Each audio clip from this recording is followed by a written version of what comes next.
This video is sponsored by Mack Weldon, and it's why I'm wearing a ridiculously comfortable Mack Weldon sweatshirt right now. Mack Weldon is a premium men's essentials brand that believes in smart design and premium fabrics. They have this simple mission: make all of your basics better designed and easier to shop for. And that ease of shopping is key. For those of you who have men in your life, you might not know this about us.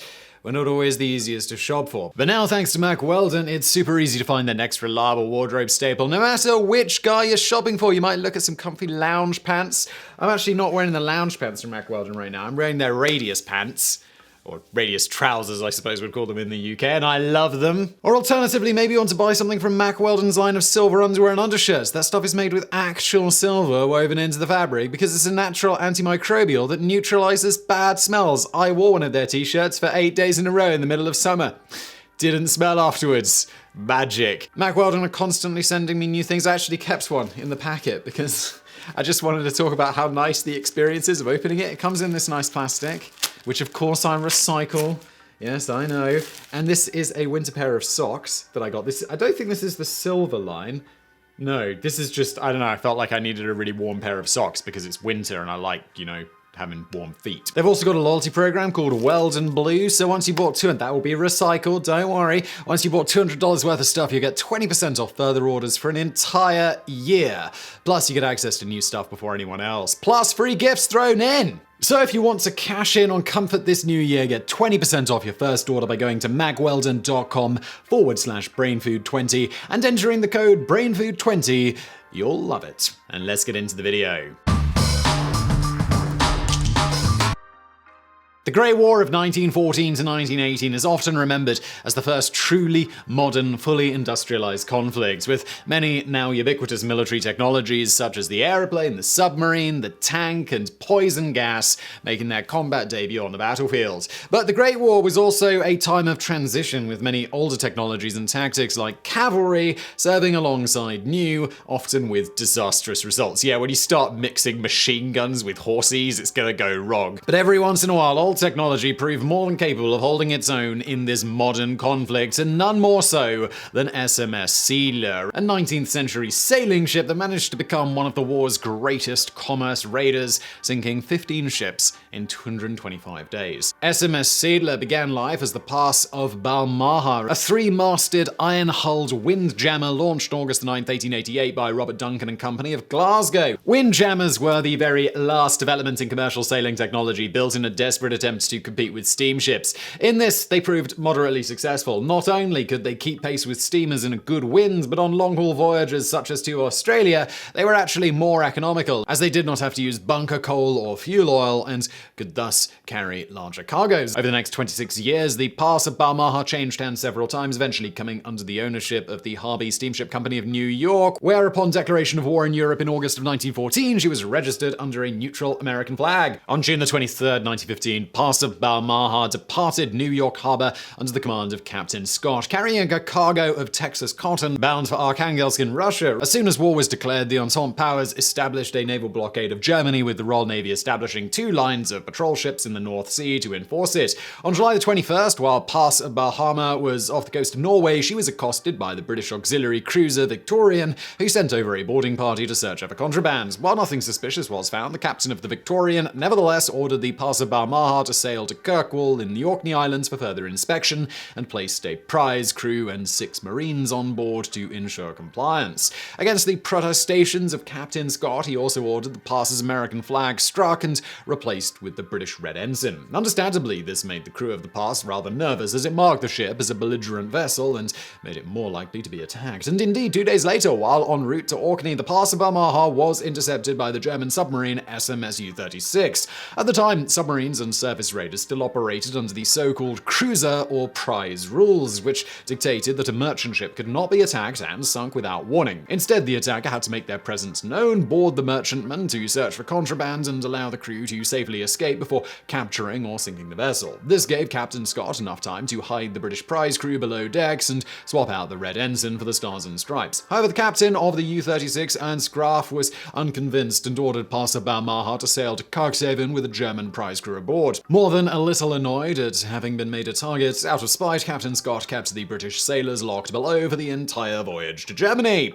On arrival in Cuxhaven, the American crew were allowed safe passage to a neutral country, while the British sailors were interned and the Passer Balmaha remained in German custody. Meanwhile, U-36 continued on her war patrol. Less than 12 hours after stopping the Passer Balmaha, she stopped and boarded the Danish steamer Louise. But while the boarding party were busy throwing the ship's captain overboard, Captain Graf spotted another ship on the horizon, the 274-ton Collier Prince Charles. Realizing this was a much greater prize, Graf ordered his crew to let the Louise go and made for the Prince Charles instead. As U-36 closed at 14 knots, she could see the Collier's crew scurrying across the deck, scrambling to lower the lifeboats. But when she was within 600 yards, the crew suddenly pulled down a set of painted canvas screens, revealing 6-pounder guns hidden beneath. Before the U-36 could take evasive action, Prince Charles opened fire, scoring 4 direct hits. As the submarine began to flood, Captain Graf ordered his crew to abandon ship, and U-36 slipped beneath the waves. She was the first victim of the so-called Q-ships, decoy anti-submarine vessels used extensively by the British throughout the Great War.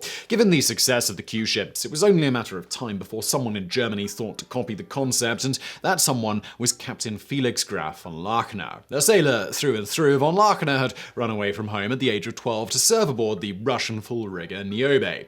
Over the next 20 years, he would serve aboard a number of sailing vessels before joining the German Imperial Navy, commanding a gun turret aboard the battleship Kronprinz Wilhelm during the June 1, 1916 Battle of Jutland, the largest and only major engagement between dreadnought battleships. Following Jutland, neither the Royal Navy Grand Fleet nor the German High Seas Fleet dared engage in that type of open combat with each other again, and von Lachenau, growing restless and impatient, began casting about for a method to bring the fight to the enemy. On a visit to Hamburg, he spotted the captured Passer Balmaha sitting in the harbour and was struck by the idea of converting her into an armed merchant raider. Luckily for von Lachenau, his legendary storytelling abilities had made him a favourite of Kaiser Wilhelm II, leading to him being selected for the assignment over a number of more qualified officers. Germany deployed a number of armed merchant raiders during the Great War, including SMS Mo and SMS Wolf, which over their careers sank or captured 47 and 27 enemy ships respectively. However, these vessels were greatly hampered by Germany's lack of worldwide refueling capacity. The German Empire had been relatively late to the scramble for the colonies, only managing to acquire a handful of possessions in what are now Namibia, Cameroon, Tanzania, Micronesia, Palau, and Tsingtao, among others. Furthermore, most of these colonies had been captured by Entente forces early in the war, which, combined international strict laws prohibiting the fueling of combatant ships in neutral ports, left Germany with virtually no overseas coaling stations. Being powered by the wind, however, a ship like the Passer Balmaha would not be subject to such limitations and could cruise the seas almost indefinitely. The preparations for the voyage were meticulous, with the Passer Balmaha being fitted with a 1,200 horsepower diesel engine, allowing her to steam at 10 knots, a hidden wireless hut, and an armament consisting of 2 hidden 105mm guns, 2 heavy machine guns, 2 torpedo tubes, and various rifles, pistols, and scuttling charges for boarding parties. To allow her to slip past the British blockade, it was decided to disguise the ship as one of the many Norwegian lumber carriers which frequented the North Sea waters. To this end, von Lachenau, who had previously served aboard a Norwegian ship, handpicked his crew of 64 based on Nordic appearance and their ability to speak or at least understand Norwegian. The ship was furnished with registration papers and a log captured from the Norwegian vessel Malaya, and all German buttons and tabs on the crew's clothing were swapped for Norwegian ones. But the most elaborate and bizarre of these deceptions was the crew saloon, which was decorated with Norwegian cushion covers, portraits of King Haakon VII and Queen Maud, and even a gramophone playing It's a Long Way to Tipperary. In a move straight out of the Bond villain playbook, this entire room was mounted on a hydraulic lift so that if the ship was boarded, at the press of a button, the enemy prize crew would be sent plunging into the cargo hold. Acting on intelligence from German spies, von Lachenau decided to disguise the ship as the Irma bound for Melbourne in Australia. On December 21st, 1916, the shortest day of the year, the rechristened Passer Balmaha set sail from Hamburg and slipped into the North Sea. The stormy December weather worked in her favour, allowing her to slip past most of the British blockade lines lines, but at 9:30 a.m. on Christmas Day, the Irma was intercepted and boarded by the auxiliary cruiser HMS Avenger. Playing his cover story to the hilt, von Lachner ordered the 5 best Norwegian speakers among his crew to remain on deck and made a show of wishing the boarding party a Merry Christmas. As he led the inspectors into the saloon, they came upon a crew member disguised as a woman reclining on one of the armchairs, whom von Lachner identified as his wife, suffering from a toothache. Not wishing to disturb this invalid, the boarding party made a minimum of fuss and, after inspecting the ship's papers and log, decided she was genuine and let her go on her way. The only close call came when the boarding party were returning to their lunch, and von Lachner realized that the Irma's auxiliary propeller was plainly visible. Thinking quickly, he successfully tossed a line to the launch, successfully distracting the crew to prevent them from noticing the propeller. Once the Avenger was out of sight, the crew tossed the dummy cargo of lumber overboard, readied the guns, and rechristened the ship the SMS Sealer, or Sea Eagle. The hunt was now on. Sealer's first victim was the British steam collier Gladys Roll, bound from Cardiff to Buenos Aires, which she intercepted on January 9, 1917, 120 miles south of the Azores. As would become her standard operating procedure, Sealer used her signal lamp to ask the Gladys Roll for a time signal, a common practice used by ships at sea to fix their position. When her target was close enough, she then revealed her guns and ordered the ship to stop. The crew was then transferred aboard Sealer, while a boarding party placed scuttling charges in the hold and sank the ship, which, upon being ordered to heave to, ignored the signal and made to flee, turning into the wind in an attempt to outrun the sail-powered Sealer. In response, Lachner opened fire, and by sheer chance, one shell shattered the Lundy Island's rudder chain, leaving her dead in the water. While the prisoners were being transferred aboard the Sealer, the Lundy Island's captain explained that he had previously been captured by the merchant raider SMS Mao and had been none too keen to be made a prisoner of war once again. Sealer's next victory came on January 21st, when she captured and sank the French bark Charles Gounod. Using her logbook, von Lachner discovered the shipping route used by sailing vessels in the area, and with this information managed to track down and sink the French schooner Perse, the French bark Antonin, and the Italian ship Buenos Aires over the next 20 days. This was followed by an unusual incident on February 19th, when Sealer captured the British bark Pinmore. While leading the boarding party, von Lachner found the ship strangely familiar and headed aft to inspect the helm. There, scratched into the brass, he found his own initials. It was the same ship he had served aboard at the age of 17.